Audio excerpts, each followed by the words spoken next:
Hey guys, welcome to my new channel. Hey, I am Riya Kumari of your favorite channel, The Incredible Science. उस दिन हम लोग ने ये cockroach पढ़ा था, आज मैं उसको रिवाइज़ करवा के मैं आपको उसके आगे का बताऊंगी, ठीक है। उस दिन किसी पर्सनल ग्लिच के कारण उस दिन वीडियो नहीं बन पाया था, ठीक है। आज हम लोग कॉकरोच पढ़ेंगे। कॉकरोच को मैं तो उस दिन देखिए 2 पार्ट में आपको पढ़ा चुकी थी। इनफैक्ट मेरे को लग रहा है कि उसके सारे पार्ट्स करवा दी थी। आज हम लोग उसका फिर से रिवीजन करेंगे, जैसे कि क्लास में आ गया इंसेक्टा, हेक्सापोडा। पहले इसका आइडेंटिटी कार्ड बनाएंगे, पहले बात इसका कार्ड क्लास लिखेंगे। क्लास कौन सा है? इंसेक्टा और हेक्सापोडा। जीनस आ गया इसका पेरीप्लैनेटा।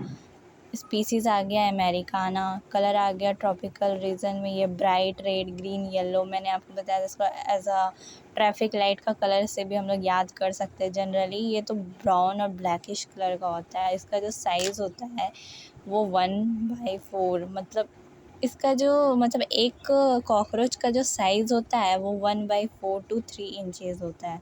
इंचेस में है, याद रखिएगा। अगर सेंटीमीटर में अगर हम बोलेंगे तो 0.6 to 0.7 नहीं 0.6 to 7.6 सेंटीमीटर। अगर हम लोग मिलीमीटर में बोल रहे हैं तो 34 to 53 मिलीमीटर हो जाएगा। मैंने आपको इसका भी एक ट्रिक बताया था, 3 4 5 3 याद कीजिए। पेरीप्लैनेटा अमेरिकाना का जो एवरेज साइज़ है 3453। मैंने ऐसे बोला था ना कि 345 लिख दीजिए, फिर से यही वाला नंबर को यहाँ पे लिख दीजिए 3453। और ये जो कॉकरोच होता है वो जो कि आर्थ्रोपोडा फाइलम से बिलोंग करता है, जॉइंटेड अपेंडिजेस और नॉकटर्नल एनिमल होता है, ओमनीवोरस होता है, डैम्प्ड प्लेसेस में रहता है। मॉर्फोलॉजी इसका जो क्या है ना कि बॉडी जो इसका है वो डिवाइड हो जाता है 3 पार्ट्स में, हेड, थॉरिक्स और एब्डोमेन।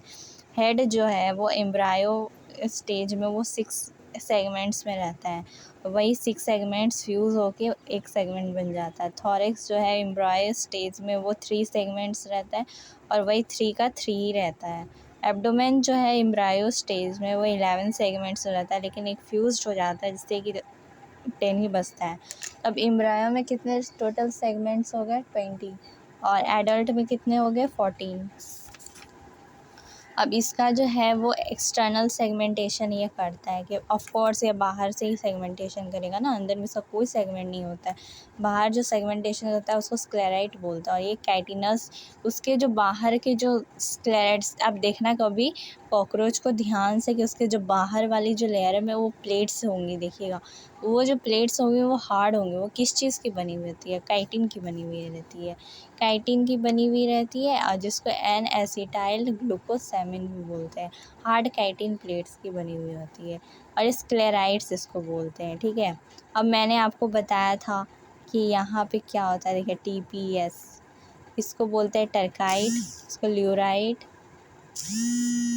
स्टर्नाइट और इसको भी ल्यूराइट। इसको हम लोग क्या बोलते हैं? लैब्रोम, लैबियम, मैक्सिला, मैंडिबल, मैक्सिला, ये सब बोलते हैं। अब इसको इधर वाला को क्या बोलते हैं? लैटरल ल्यूराइट। इधर वाला जो ये लैटरली जो रहता है उसको ल्यूराइट बोलते हैं, याद रखिएगा। ल्यूराइट, टेगाइट, स्टर्नाइट।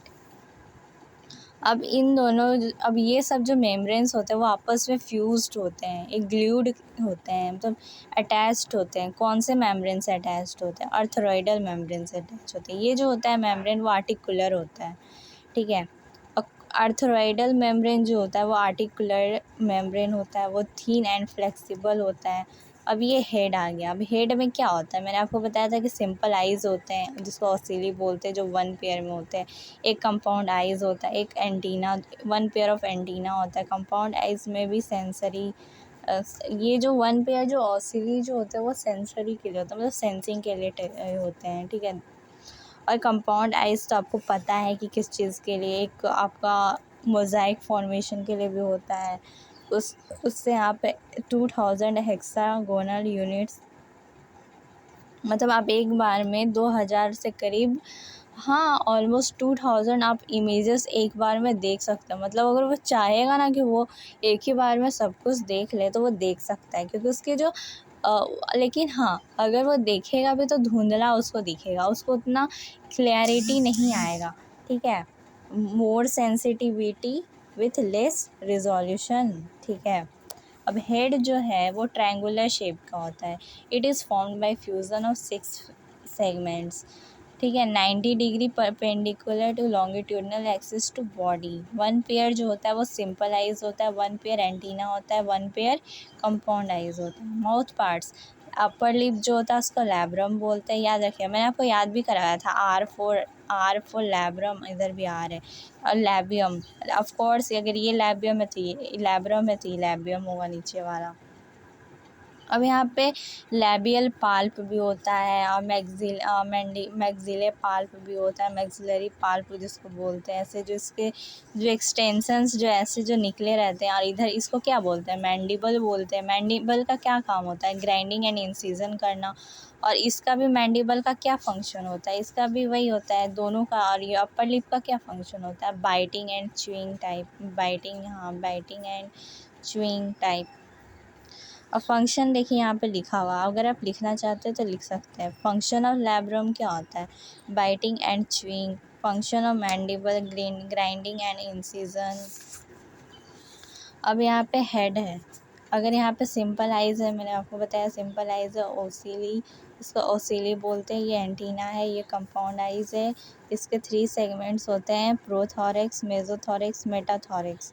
और इससे जो जितने भी थोरैक्स है, पार्ट्स ऑफ द थोरैक्स हैं, इस सब से एक एक्सटेंशंस निकली होती है, लेकिन ये वाला जो है आपका कोई विंग्स का फॉर्मेशन नहीं करता।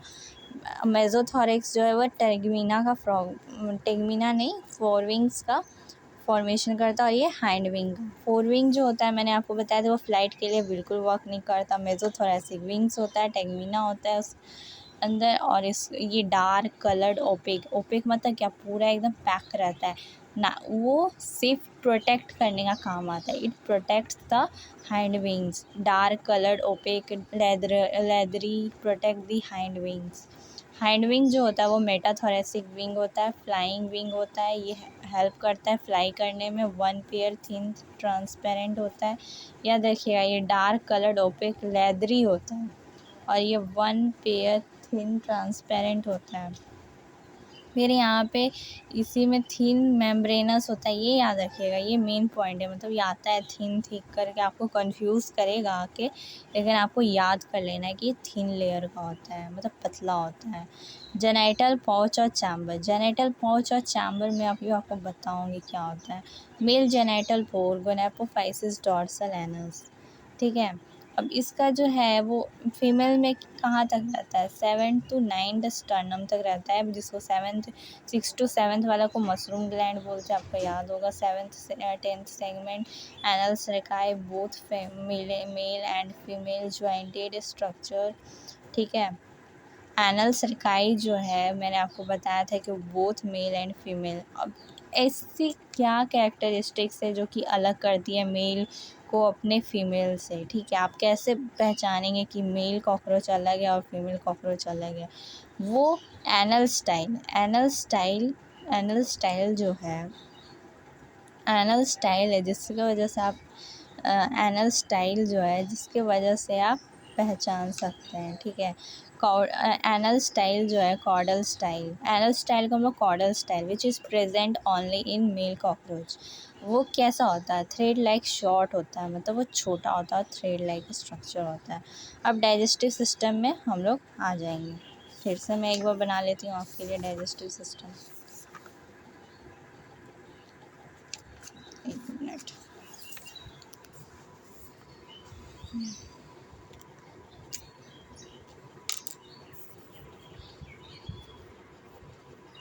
देखिएगा कैसे मैं बना रही हूँ डाइजेस्टिव सिस्टम। ये क्या होता है, माउथ होता है, ये फेरिंग्स होता है, ये ओसोफिगस होता है, ये फेरिंग्स होता है, इसको फेरिंग्स बोलते हैं।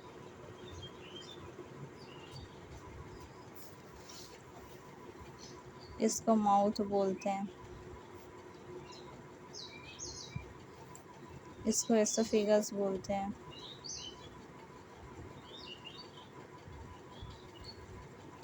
अब इसको क्या बोलते हैं याद रखिएगा, ये सीक्वेंस लिखने आता है, इसको क्रॉप बोलते हैं, क्रॉप। पहले क्रॉप आता है, storage of food, storage of food,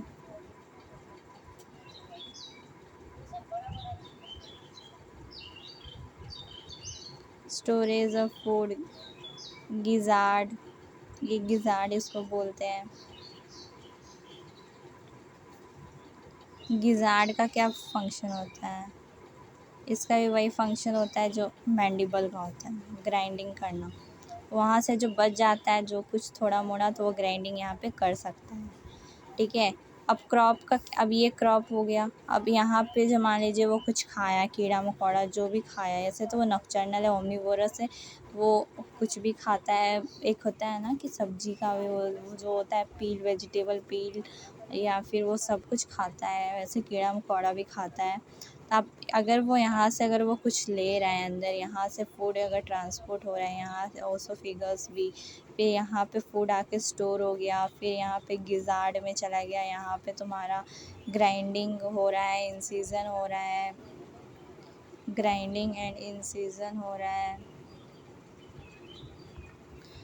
फिर यहाँ पे देखिए यहाँ पे क्या होगा, ऐसे फिर यहाँ से आपका यहाँ तक जो है वो फोरगट है, हाँ ये गिजार्ड तक, ये फोरगट है।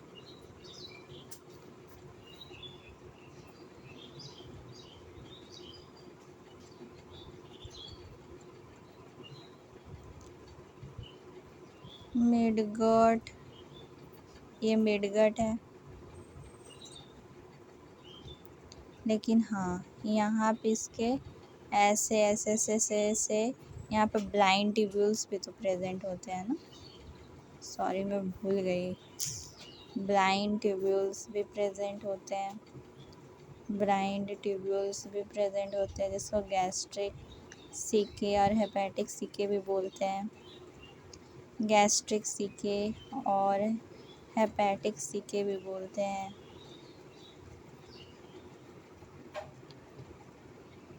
6 to 8 ब्लाइंड ट्यूब्यूल्स होता है, और इसके जो होते हैं वो स्टोमक होते हैं, बेली पार्ट, बेली पार्ट। अब यहाँ पे क्या होता है,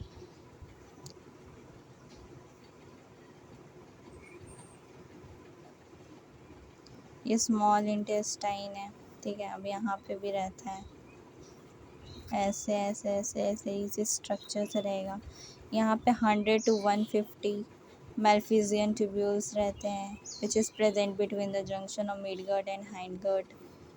और यहाँ पे ileum, colon, rectum, ileum, colon, rectum, ileum, colon, rectum, यहाँ पे एनस होता है, ठीक है। यहाँ पे क्या होता है, मेल्फिजियन ट्यूब्यूल होता है, Malpighian tubule, Malpighian tubule 100 to 150 yellowish colour की होती है, याद रखिएगा, येलोइश कलर की होती है। एक मिनट,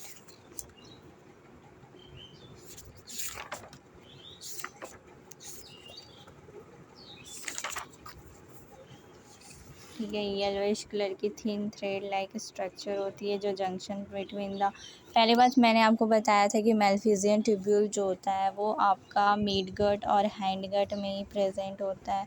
रेक्टम का फंक्शन क्या होता है, डाइजेशन और एब्जॉर्व करने का, जो भी आपके जो मिनरल न्यूट्रिएंट जो उस बॉडी के लिए जो एसेंशियल है वो एब्जॉर्व कर लेगा, और जो वेस्ट प्रोडक्ट है वो एनस के थ्रू एक्सक्रीट आउट कर देगा। गिजार्ड का क्या होता है, मिनरली थिक सर्कुलर होता है, ठीक है। इनर में उसके 6 काइटिनस टीथ होते हैं, ये याद रखिएगा। इनर लेयर में जो ये जो है ना 6 काइटिनस, ये जो मैंने आपको जो बनाया था ऐसे ऐसे ऐसे करके, ये उसके टीथ होते हैं, ठीक है। देखिए मैं आपको एक बार टीथ दिखा दे रही हूँ क्या होता है। ये जो है ना, एक दो तीन, एक दो तीन, ये इसके टीथ होते हैं, ठीक है। अब यहाँ पे जो मैलफिजियन ट्यूब्यूल है वो junction of the midgut and hindgut में प्रेजेंट होती है। इसका फंक्शन क्या होता है? Absorb the nitrogenous waste. लेकिन हाँ, आपका एक भी क्वेश्चन आता है कि वो नाइट्रोजिनस वेस्ट को एब्जॉर्ब तो करता है, तो चलो ठीक है, वो किस फॉर्म में एब्जॉर्ब कर रहा है? पोटेशियम यूरेट, नाम लिख लीजिएगा, potassium urate. They absorb the nitrogenous waste from the body cavity in the form of potassium urate. ये एक क्वेश्चन पूछ चुका है नीट का PYQ में। अगर आप नीट के स्टूडेंट हैं तो आपको ये सब याद होना चाहिए। मैं आपको नीट का भी तैयारी करवा रही हूँ। यूरिक एसिड याद रखिएगा आप। बहुत सारे बच्चों लोग का दिमाग में होता है कि अरे यार ये कॉकरोच है तो यूरिया ही बनाएगा। नहीं, यूरिया ये नहीं बनाता है। यही तो प्रॉब्लम है कि यूरिया नहीं बनाता है, क्योंकि देखिए यूरिया अमोनिया सबसे ज़्यादा टॉक्सिक नाइट्रोजिनस वेस्ट होता है। उसको डिग्रेड करने के लिए they need a lot of water to for degrading this. और उससे थोड़ा कम तो पानी तो ये यूरिया को भी चाहिए। यूरिया को चाहिए लेकिन पानी, लेकिन जितना अमोनिया को डिग्रेड करने के लिए चाहिए उतना तो नहीं चाहिए। अब यूरिक एसिड है, यूरिक एसिड में आप बहुत कम पानी यूज़ होता है, मान के चलिए कि बहुत कम ही यूज़ होता है। तो यूरिक एसिड जो होता है वो हाइंडगट है, ठीक है, हाइंडगट से रिलीज़ होता है। ये तो ऑफकोर्स है, एक लास्ट पार्ट। अब हाइंडगट जो होता है वो ज़्यादा ब्रॉड होता है एज़ कम्पेयर टू मिडगट। अगर आप नोट्स अगर मेरी तरह बनाएंगे तो आपको जल्दी याद होगा प्रॉब्लम में। मैंने तो बना लिए भाई, अब आप इसको कॉपी कर सकते हैं। रेस्पिरेटरी सिस्टम अब हम लोग स्टार्ट करने जाएंगे, ठीक है। अब यहाँ पे देखिए क्या होता है। रेस्पिरेटरी सिस्टम में याद रखिएगा कि हमारा जो है वो 10 पेयर ऑफ नोस्ट्रल्स होते हैं, लेटरली ट्रैकियल ट्यूब्यूल्स होते हैं। 10 पेयर्स में भी कौन सा 2 पेयर जो होते हैं वो आपका ये थोरेक्स के होते हैं, और 8 पेयर जो होते हैं वो एब्डोमेन के होते हैं, ठीक है। याद रखिएगा 2 पेयर जो होते हैं वो थोरेक्स के होते हैं, एब्डोमेन। अब यहाँ पे क्या होता है ना कि ट्रैक्यूल्स का यहाँ पे क्या वर्क है? वो एक्सचेंज ऑफ गैसेस में डिफ्यूज़न करेगा। जैसे कि यहाँ पे O2 आ रहा है, जा रहा है। अभी एक्सचेंज ऑफ गैसेस में इसका बहुत बड़ा काम है। ये ट्रैकिया नहीं है, ये ट्रैक्यूल्स का हम बता रहे हैं। ट्रैक्यूल्स का यही फंक्शन है कि वो एक्सचेंज ऑफ गैसेस डिफ्यूज़न में वर्क करेगा। और इसमें ब्लड का कोई मेजर रोल नहीं होता। जैसे कि ह्यूमन बॉडी में क्या होता है ना कि ह्यूमंस का जो ब्लड है वही आपका एक होता है ना, मेन रोल प्ले करता है। लेकिन यहाँ पे कुछ नहीं होता। Blood has no role in gaseous transport. Spiracles जो होते हैं, ये जो आपके जो स्पाइरिकल्स होते हैं उसको कौन गार्ड करने वाला है? स्फिंक्टर्स होते हैं, sphincter muscle which is present on the lateral side of the body. ये जो होते हैं वो lateral side of the body पे प्रेजेंट होते हैं, ठीक है। अब इसका सर्कुलेटरी सिस्टम पे आ जाते हैं। बहुत इजी है। इसका जो सर्कुलेटरी सिस्टम है वो ओपन टाइप है, मतलब हार्ट और ब्लड। और ब्लड में भी कौन सा है इनके पास? इनके बॉडी में RBC नहीं होता है। इनके बॉडी में ना ये WBC और हेमोसाइट्स होता है। हेमोसाइट्स मीन्स क्या है? इसमें कोई देखा जाए तो कोई रेस्पिरेटरी पिगमेंट तो है नहीं, याद रखिएगा। इसमें देखा जाए तो कोई रेस्पिरेटरी पिगमेंट नहीं है। अगर सर्कुलेटरी सिस्टम में होता है क्या है ना कि ओपन टाइप में क्या होता है कि आपके आर्टरीज, वेन्स, कैपिलरीज होते हैं, वेल डेवलप नहीं है। उसमें जो भी आ रहा है वो आपके बाथड है, मतलब पूरा एक पूल में सब कुछ है, टिश्यूज़ है, सब उसी में जा रहा है। मतलब उसमें जो आर्टरीज है सब बाथड है, मतलब ब्लड में डूबे हुए हैं। कोई डायरेक्ट वहाँ पे ये हो जाता है, ठीक है। अब यहाँ पे मैं आपको कुछ बताऊँगी। मैं कैसे बताओ आपको। अब देखो ये है इसका हेड, साइनस। पहले आप देखिए, पहले आप बताइए कि ड्राइंग मैंने कैसा बनाया। आप कमेंट करके बताएं कि मैंने ये ड्राइंग कैसा बनाया है, ठीक है। अब ये देखिए हेड, साइनस है। अब यहाँ पे देखिए ऐसे ऐसे इसके ये आर्टरीज होते हैं, हार्ट डॉर्सली है इनका। अब यहाँ पे आर्टरीज ऐसे ऐसे हैं, इनको पेरिकार्डियल साइनस बोलते हैं। यहाँ से यहाँ से ट्रांसपोर्ट हो रहा है, फिर यहाँ से जा रहा है जा रहा है जा रहा है, फिर यहाँ पे एनस के थ्रू बाहर निकल जा रहा है। अब इसके नीचे वाला को क्या बोलते हैं? नर्व कॉर्ड बोलते हैं, पेरीन्यूरल साइनस, पेरीविसरल साइनस, बीच वाला एलिमेंट्री कैनाल, फिर डायरेक्ट एनस से ये बाहर निकल जा रहा है। अब ये जो होते हैं हार्ट जो होता है उनका 13 चैम्बर्ड होता है, 13 चैम्बर्ड होता है, 13 pair of ostia. Ostia means क्या? जो कि आपका रिमूवल ऑफ गैसेस में आपका जो हेल्प करे, ठीक है। 12 पेयर फैन शेप्ड होता है, एलरिम्स होता है, जिसमें एलरिम्स एक्सक्रेटरी सिस्टम उनका क्या होता है? यूरिक एसिड सिक्रीट होता है। एक्सक्रेटरी सिस्टम में यूरिकोटेलिक होता है, मेलफिजियन ट्यूब्यूल्स होता है जो कि तुम्हारा सिक्रीट करता है मेलफिजियन ट्यूब्यूल, और मेलफिजियन ट्यूब्यूल में ही तुम्हारा जो होता है वो नाइट्रोजिनस वेस्ट को कन्वर्ट करता है यूरिक एसिड में, ठीक है। अब यहाँ पे कौन कौन से वेस्ट हैं? फैट बॉडीज़ है, यूरिकोज है, नेफ्रोसाइट्स है, ठीक है। Both is present in a female. अब जाहिर सी बात है कि मेल एंड फीमेल ये दोनों में होगा, लेकिन मशरूम ग्लैंड याद रखिएगा, मशरूम ग्लैंड जो होता है वो सिर्फ मेल में होता है, ठीक है।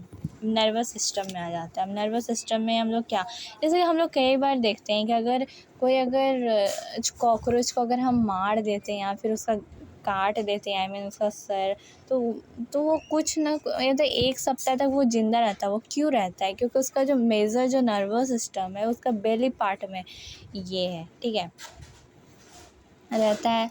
अब इसका सॉलिड होता है, सेगमेंटेड होता है। देखिए सुप्रा एसोफिजियल गैंग्लियंस होते हैं जो कि उसके ब्रेन में प्रेजेंट होता है।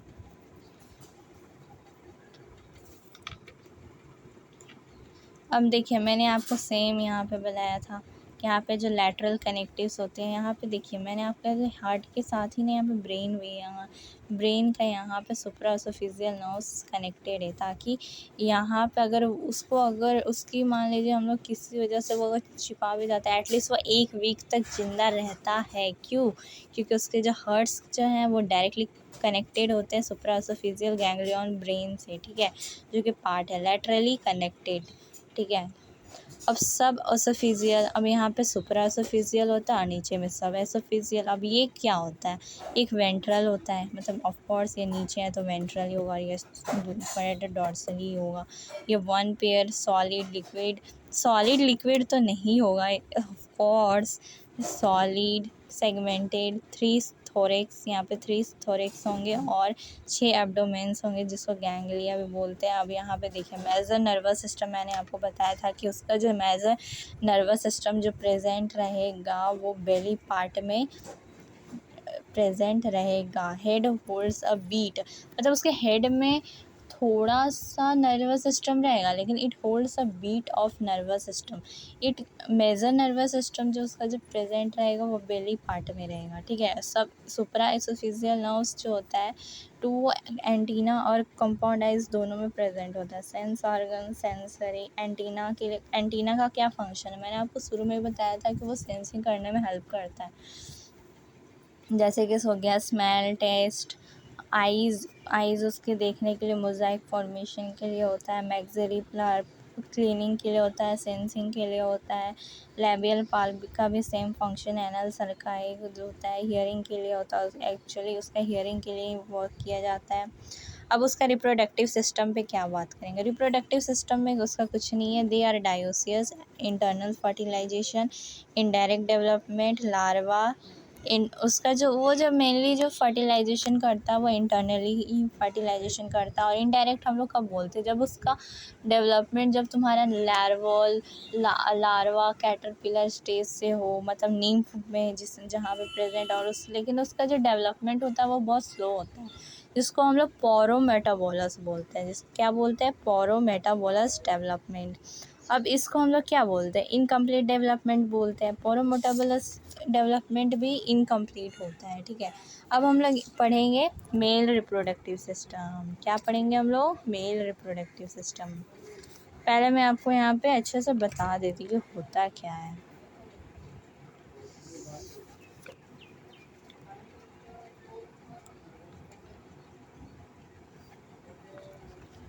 पहले मैं आपको फ्रेश पेज में बता देती हूँ क्या होता है, ठीक है। अब मेल रिप्रोडक्टिव सिस्टम अब हम लोग समझेंगे अच्छे से, बना के मैं आपको बताऊंगी।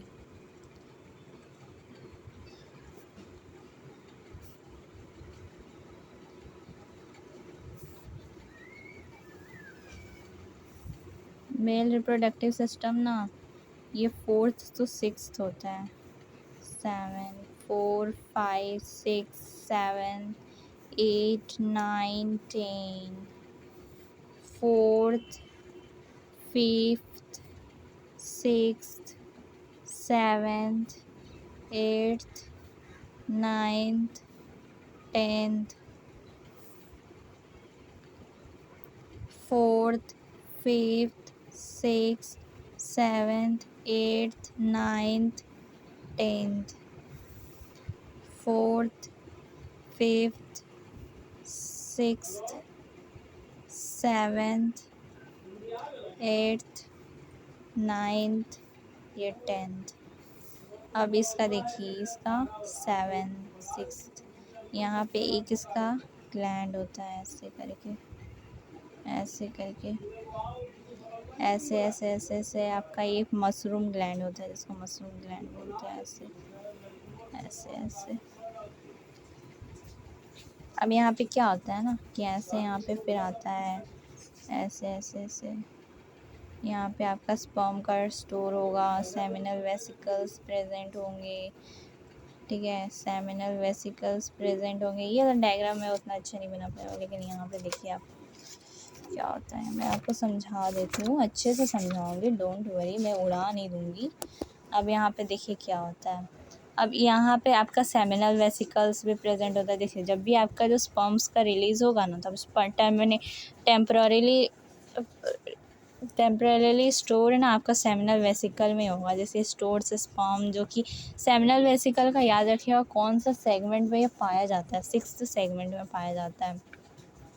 ये मशरूम ग्लैंड होता है, जो कि हाँ मशरूम ग्लैंड होता है। ये जो है, इसके जो बाहर जो छोटे मोटे जो नन्हे मुन्ने बच्चे जो निकले हुए हैं, मीन इनका जो एक्सटेंशन निकला हुआ है, वो यूरिकोज ग्लैंड है। यूरिकोज को आप फैलिक ग्लैंड भी बोल सकते हैं, मैंने आपको बताया था।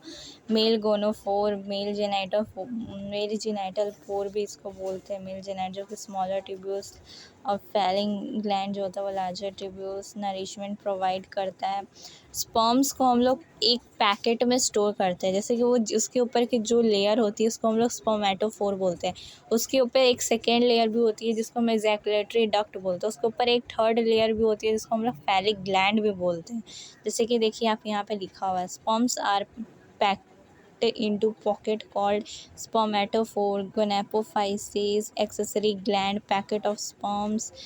एक्सेसरी ग्लैंड होती है, मतलब उतनी एसेंशियल नहीं होती है, एसेंशियल ग्लैंड नहीं है, एक्सेसरी है, ठीक है। और ठीक है, होती है प्रोटेक्शन के लिए। और ejaculatory duct second layer which is formed around the spermatophore, देखिए यहाँ पे लिखा हुआ है। एंड द थर्ड लेयर वो formed around the packet of sperms और फैलिक ग्लैंड, ठीक है। अब यहाँ पे क्या होता है ना कि फेलोमेयर्स होते हैं। फेलोमेयर्स होता क्या है, यहाँ पे आपके ना एक झाल जैसा, देखिए यहाँ एक्सटेंशन निकला हुआ है, यहाँ एक्सटेंशन निकला हुआ है, एक्सटेंशन निकला हुआ, उसको फेलोमेयर्स बोलते हैं। एनल स्टाइल होता है, स्यूडोपेनिस होता है, इसमें टिंटिलेटर होता है, राइट और लेफ्ट वेंट्रल फेलोमेयर्स होते हैं। अब फीमेल रिप्रोडक्टिव सिस्टम का हम लोग बात करेंगे। फीमेल रिप्रोडक्टिव सिस्टम में क्या होता है ना कि यहाँ पे 2nd to 6th होता है, वहाँ पे 4th to 6th होता है, यहाँ पे 2nd से हम लोग काउंटिंग स्टार्ट करेंगे। जैसे कि ये 2nd हो गया, 3rd 4th 5th 6th 7th 8th 9th 10th 11th हो गया, सॉरी 9th 10th। अब यहाँ पे 2nd से 6th तक जाएंगे, तब यहाँ पे देखिए क्या होता है। यहाँ पे ना ओवीडक्ट होता है, देखिए ओवीडक्ट, मीडियन ओवीडक्ट प्रोड्यूस ओवा 8 ओवरीज। वो एक टाइम में ना 8 ओवरीज एक तरफ से एक करता है, तो मतलब वो एक टाइम में अगर देखा जाए तो 14 to 16 एग्स प्रोड्यूस कर लेता है। 2nd to 6th ओवरीज जो होती है वो 1 पेयर होती है, ऑफकोर्स वो होता है 1 पेयर, लैटरली सिचुएटेड होती है। 2nd to 6th abdominal segment से होती है। और ये यहाँ पे जो स्पर्मेथिका, वहाँ पे स्पर्मेटोफोर होता है ना, यहाँ पे स्पर्मेथिका होता है। यहाँ पे 1 pair of spermatheca 6th segment होता है, फीमेल जेनिटल पार्ट होता है। और यहाँ पे जो वहाँ का क्या होता है ना कि स्टोर्स, करता है, यहाँ पे स्पर्मेटिका जो होता है वो स्टोर करता है। गोनापोफाइसिस यहाँ पे देखिए हैं, यहाँ पे गोनापोफाइसिस ये इसके हैं, देखिए ये अंदर वाले जो हैं। इट अरेंज्ड, वो काइटिनस प्लेट्स की बनी होती है, वो अरेंज्ड करते हैं जो फर्टिलाइजेशन से, मान लीजिए जो अंडे निकलती हैं, मतलब वो जो फीमेल जो अंडे देती हैं उसको एक सेपरेट रोज़ में रखने का काम किसका होता है, गोनापोफाइसिस का होता है। 8 at टाइम 16 एग्स रिलीज्ड, ठीक है, बाय दिस। अब बताइए अब वो तो एक तो रिलीज़ हो गया था, वो रखेगी कहाँ, ऊथिका के पास रखेगी, ठीक है। अब यहाँ पे अब जाहिर सी बात है कि वो जो एक जो निकली है वापस से अटैच्ड होती है, ठीक है, कॉकरोच और रिलेटिवली वो क्यों अटैच्ड होती है, they are drop dog glued by at suitable surface in a crack or cervix crevice of highly relative humidity near a food source. अब देखिएगा उन लोगों का जो अंडा होता है ना वो हाईली ग्लूड होता है, मतलब ऐसा लगता है वो, इसलिए वो ऊथिका के प्रेजेंट में ऊथिका में वो स्टोर रहती है। ऊथिका जो होता है वो डार्क रेडिश टू ब्लैकिश, वो एक कैप्सूल होता है जिसमें तुम्हारा ये उसका जो साइज़ होता है 3/8 इंच और 8 मिलीमीटर लॉन्ग होता है। अब जाहिर सी बात है कि अब ऐसा कौन सा एक्सटेंशन है जो उसके पूरा एडल्ट स्टेज में होता है। एडल्ट स्टेज में याद रखिएगा उसके हमेशा विंग्स आना स्टार्ट हो जाएंगे, ठीक है। ये क्वेश्चन जनरली पूछते हैं कि अब ऐसा कौन सा कैरेक्टरिस्टिक्स है जो कि उसके एडल्ट स्टेज में आता है। एडल्ट स्टेज में उसके विंग्स आना स्टार्ट हो जाएंगे, but only adult cockroaches have wings, egg nymph adult. और उसके जो अब एडल्ट में उसको क्या करना पड़ेगा, अब कितने उसको मोल्टिंग्स मतलब क्या होता है, अब उसको कितना बड़ा अपना साइकिल करना पड़ेगा ताकि वो एडल्ट स्टेज में पहुंच जाए। अब एडल्ट स्टेज में पहुंचने के लिए उसको 13 बार अपने साइकिल्स को चलाना पड़ेगा, ठीक है। Wing pad, wings, nymphal stage में ना विंग पैड होते हैं, और ये और आपका जो लास्ट स्टेज होता है एडल्ट स्टेज में उसके विंग्स होते हैं उस समय, ठीक है। अब देखिए अब यहाँ पे वैसे तो देखा गया है कि लास्ट में ही हम लोग थोड़ा ख़त्म ही हो जाएगा। अब यहाँ पे देखा गया कि वैसे तो कॉकरोच का कोई इकोनॉमिक इम्पोर्टेंस है नहीं, ठीक है, लेकिन नहीं भी है तो ठीक है। हमारे घर का एक होता है ना कि पेस्ट उसको क्लीन करता है, एक है कि they spoil the food and contaminate it with their smelly excreta, लेकिन वो जितने लिए हमारे लिए यूज़फुल होते हैं उससे ज़्यादा हमारे लिए ये हार्मफुल भी है कि वो तो एटलीस्ट अपना एक्सक्रीटा या फिर वो स्पॉयल कर देता है फूड को। और bacterial disease, it can be a vector for the it become the vector for the various disease and which comes into our food and then we become ill। सो हाय दोस्तों, कैसा लगा आपको मेरा वीडियो, कमेंट करके बताएं। अगर आपको पसंद आया होगा तो वीडियो को लाइक करें, कमेंट करें और सब्सक्राइब करें ताकि मेरे कोई भी वीडियो अगर आए तो आपको ज़्यादा वेट ना करना पड़े, आप फर्स्ट टाइम में ही आप देख लें, ठीक है। Thanks for my watching, thanks for watching my video. सत श्री अकाल।